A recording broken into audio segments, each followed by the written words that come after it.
The filing cabinet was found in a storage unit in Pasadena, California, in the spring of 2019. The unit had gone unpaid for 30 years. Inside it were three things: a stack of engineering notebooks written in a cramped, left-handed script, a reel of 16mm film that nobody has been able to fully decrypt, and a photograph of a man standing next to a device the size of a washing machine, hovering 3 inches off the ground. The man's name was Dr. Eugene Roder. He was a senior propulsion engineer at a defense contractor most people have never heard of, and in October of 1989, he walked out of his office in the middle of a Tuesday afternoon, left his car in the parking lot, and was never seen again. No body, no note, no trace on any financial record after October 14th.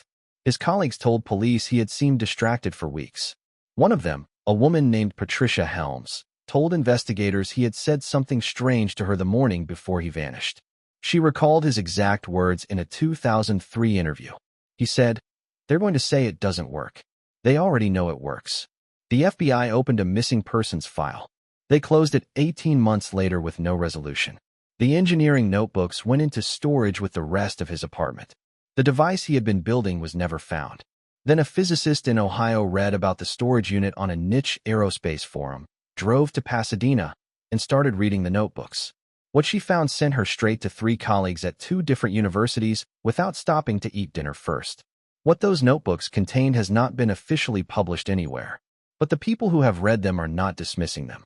And once you understand what Roder was actually building, the question of why he disappeared stops being a mystery and starts being something considerably more alarming. The problem nobody wanted to solve. To understand what Roder was doing, you have to understand the state of propulsion science in the mid-1980s, and specifically what was considered career suicide to research openly. Conventional propulsion works on Newton's third law. You throw mass one direction, something moves the other direction. Rockets, jet engines, propellers, all variations on the same fundamental trait. Fast and effective for many applications, but carrying enormous limitations.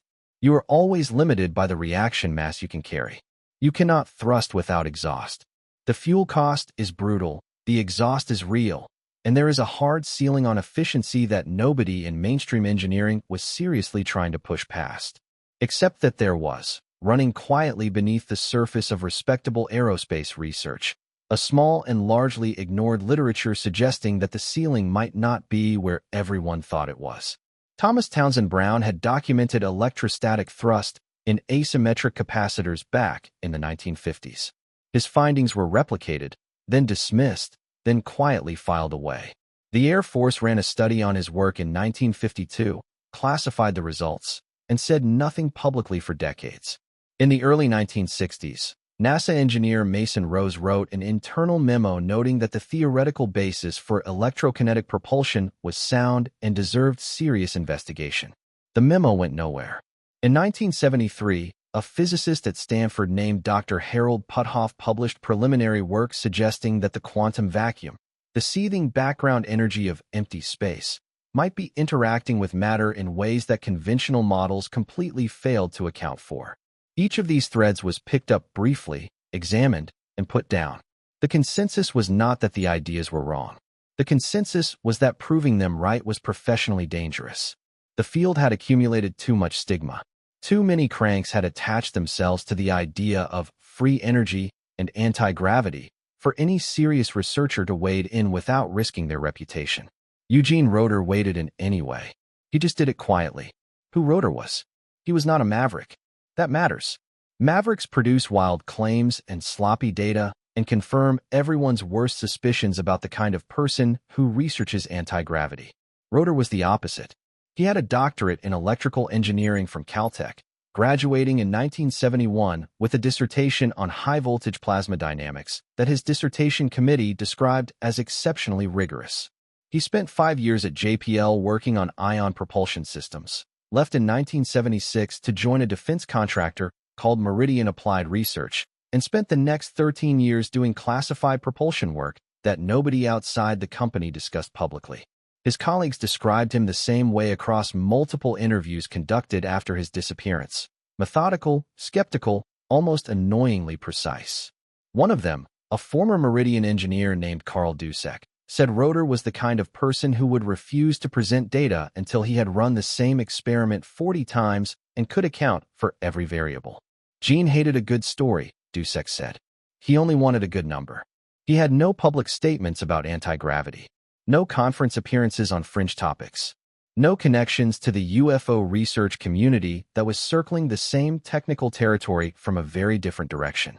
Whatever he was working on, he had kept it entirely compartmentalized from his professional identity for years.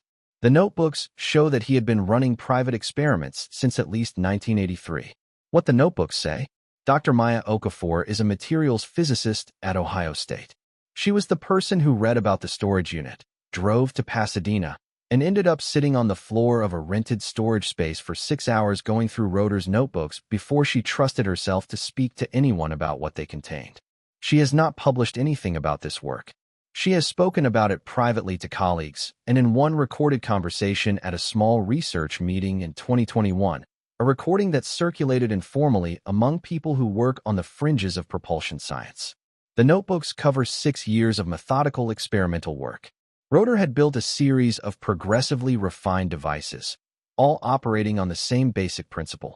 Asymmetric high-voltage fields applied to carefully shaped dielectric materials, combined with what he called a coherent resonance condition, that his early notebooks describe in theoretical terms and his later ones describe in very specific engineering specifications. The early results were small. His first device produced measurable thrust in a vacuum chamber at levels consistent with previously documented electrostatic effects. Not impressive, not inexplicable.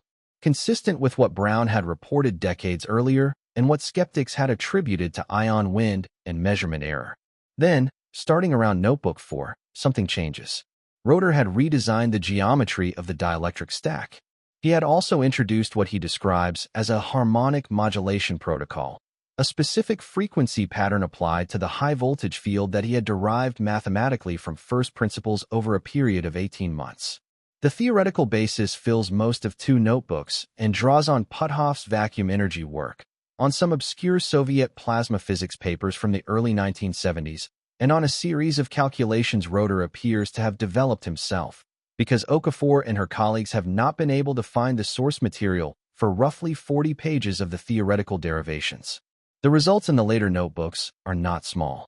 Roder logged thrust-to-power ratios that, if accurate, would represent an efficiency improvement of several orders of magnitude over any known electrostatic propulsion system. He logged experiments conducted in vacuum chambers, ruling out ion wind effects. He logged precise measurements of the device's behavior under varying field conditions, under varying temperatures, and under conditions where he had deliberately introduced interference to verify the effect was real and not an artifact. The culminating entry, dated September 2, 1989, 6 weeks before he disappeared, is a single paragraph. Okafor recited it from memory in the 2021 recording. Roder had written, "Third full-scale prototype. Sustained levitation confirmed at 4.7 centimeters under standard atmospheric conditions. Duration, 38 minutes before thermal failure in primary dielectric. Mass of device, 43 kilograms. Power consumption consistent with Model C predictions. The effect is real. The effect is reproducible. The effect is not what anyone will want to hear." The photograph. The photograph found in the filing cabinet shows a man standing in what appears to be a workshop or small laboratory. He is wearing jeans and a plaid shirt and safety glasses pushed up onto his forehead. He is smiling. Next to him, on what appears to be a metal table, is a device roughly the shape and size of a large microwave oven. The device is not touching the table. There is a visible gap between the device and the surface beneath it. The gap is consistent with the 4.7 centimeters Roder described in the final notebook entry. The photograph has been examined by 3 independent imaging analysts. None of them have found evidence of manipulation. The shadow geometry is consistent with a single overhead light source. The gap beneath the device is consistent across multiple points of the image. There is no visible support structure, no wire, no bracket, no surface contact. This is the photograph that Okafor showed her colleagues the night she drove back from Pasadena. One of them, a physicist who is asked not to be identified by name, said his first response was to go through every possible debunking explanation methodically. hidden magnets, transparent supports, trick photography. He worked through the list for 40 minutes and then said something that, by his own account, surprised him. He could not rule it out. What Meridian Applied Research knew.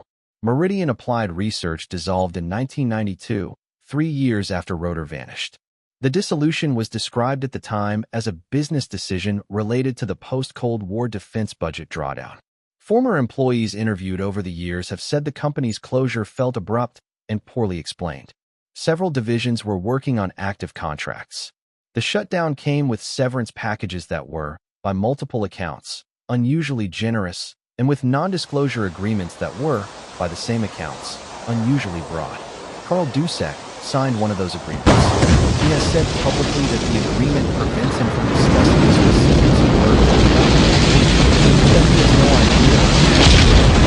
He has also said, in a 2018 interview, that in the final months before Roder disappeared, Roder had become increasingly guarded about a private project he was running on his own time, and that Roder had told him, without specifics, that he was getting results he could not explain through any existing theoretical model. Dusek said he had asked Roder whether he intended to publish. Roder had laughed. Dusek said he had asked Roder whether he intended to share the work internally with Meridian. Roder had stopped laughing and said, "Absolutely not." What Roder understood about the political landscape he was working in is laid out in some detail in the notebooks. He had been paying attention to what happened to researchers who produced results in this space. Brown's career had been managed out of respectability. Puthoff's vacuum energy work had attracted classified interest and then gone silent. A French scientist named Jean-Pierre Petit had published on magnetohydrodynamic propulsion in the early 1980s and found his research funding methodically eliminated. Roder had written about all of these cases in Notebook 7. His conclusion, stated without theatrics, was that the suppression mechanism was not dramatic. Nobody in black suits showed up. Nobody confiscated equipment. The mechanism was simpler and more effective. Funding disappeared, institutional affiliations became unavailable, professional reputation became radioactive, and the researcher eventually had to choose between the work and their career. Most chose the career. Roder had written, "The system doesn't need to suppress anything. It just needs to make the cost of continuing too high. I have no funding to lose. I have no institutional position to protect. I own the notebooks. The question is whether that's enough." 6 weeks later, he was gone. The theories. There are 4 serious explanations for what happened to Eugene Roder, and none of them are comfortable. The first is that he faked his own disappearance, staged a vanishing to protect the work from interference, moved somewhere with no paper trail, and continued the research in private. This theory requires explaining how a man in his mid-40s with no particular survival training successfully dropped out of all detectable record for 3 decades. It is not impossible. It has no supporting evidence. The second is that he died accidentally or by suicide and the body was simply never found. This happens more often than most people realize. The lack of a body is suggestive but not conclusive. His family and close colleagues have consistently rejected this explanation, citing his mental state as stable and his plans as forward-looking. He had made reservations at a restaurant in Pasadena for the Friday of the week he disappeared. He had ordered new equipment for his workshop. These are not the behaviors of someone who had decided to stop existing. The third explanation is the one nobody wants to write down in a serious publication. That someone with an interest in his work disappearing made him disappear. The evidence for this is entirely circumstantial. Meridian's sudden closure, the unusual NDA terms, the classified Air Force work on Townsend Brown that has never been fully released, the history of propulsion research results going quiet in ways that align suspiciously with official interest, and Roder's own written assessment that the results he was getting were not what anyone will want to hear. None of this is proof of anything. All of it points in the same direction. The fourth explanation is the one that keeps the physicists who have read the notebooks up at night, not because it involves any malice but because of what it implies. What if Roder's device worked well enough to attract the attention of people who understood exactly what it meant? And what it meant was that the entire architecture of modern energy and propulsion was sitting on a foundation that had a door in it that nobody was supposed to open. Controlled fusion has been 30 years away for 60 years. The economics of existing propulsion systems support industries worth trillions of dollars. A working anti-gravity prototype built in a private workshop by a single engineer would not just be a scientific discovery. It would be a financial catastrophe for a large number of very powerful institutions. The response to that, historically, has rarely been a press release. The device. The third full-scale prototype described in Roder's final notebook entry was not found in the storage unit. Neither were the first or second prototypes. The storage unit contained the notebooks, the film reel, the photograph, and several boxes of personal documents unrelated to the research. Dr. Okafor and her colleagues have spent 3 years attempting to reconstruct the device from the notebook specifications. They have been working privately, without institutional funding, for reasons that will be obvious to anyone who has been paying attention. The reconstruction is not complete. The harmonic modulation protocol Roder described requires components that were custom-built to tolerances that are not clearly specified in the notebooks, possibly because Roder had refined the specifications through trial and error and had the numbers in his head rather than on the page. Okafor has said that the theoretical framework in the notebooks is sound. She has also said that the theoretical framework in the notebooks describes physical mechanisms that are not fully accounted for in any current model of electrostatic propulsion. The math is there. The experimental log is there. What is missing is the precise engineering that would allow someone to build the thing and turn it on. Whether Roder left that part out deliberately is unknown. What the film reel shows. The 16mm film reel has been partially recovered. Roughly 40% of the footage has been destroyed by degradation. What remains, about 11 minutes of footage, was shot in what appears to be the same workshop as the photograph. The footage shows a device that matches the description in Notebook 7's specifications. The footage shows the device on a metal table. The footage shows the device rising off the table and maintaining altitude for a period that the recovered footage documents at over 4 minutes before the recording cuts off. The camera work is unsteady. It looks like someone holding a camera with one hand while operating equipment with the other. At one point in the footage, a hand reaches into frame and holds a sheet of paper beneath the device. The paper does not ripple. There is no downward thrust, no air movement, no visible force acting on the paper. Whatever is keeping the device in the air is not pushing anything downward. The footage has been reviewed by 2 film analysts and by Okafor's team. Nobody has produced an alternative explanation for what is shown. The question that remains. Eugene Roder has been missing for 35 years. His case remains open as an unsolved disappearance. No law enforcement agency has connected the notebooks or the film footage to his missing persons file, possibly because no law enforcement agency knows the notebooks and film footage exist. The physicist community that has been quietly circulating this material faces the same choice Roder identified in Notebook 7. Publishing means putting a target on the work and on themselves. The institutional apparatus that filters what counts as legitimate science does not look kindly on anti-gravity research, regardless of how the data looks.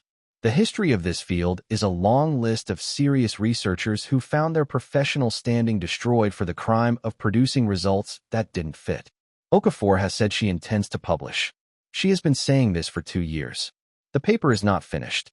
She has also said that in the time since she began working on the reconstruction, she has received 3 communications she describes only as discouraging from parties she refuses to identify, suggesting that the research should remain private. She is still working. The notebooks still exist. The film reel still exists. The photograph of a 43-kilogram device floating 4.7 centimeters above a metal table in a private workshop in Pasadena still exists. And somewhere, either in a private collection, in a government archive, or destroyed, the 3 physical prototypes that Roder built and tested and documented are either sitting untouched or they have been in someone else's hands since October of 1989. The last line Roder wrote in the notebooks, after the entry documenting sustained levitation, after everything, is a single sentence with no context and no elaboration. He wrote, "Someone else will have to finish this." We don't know if he meant the research or something else entirely.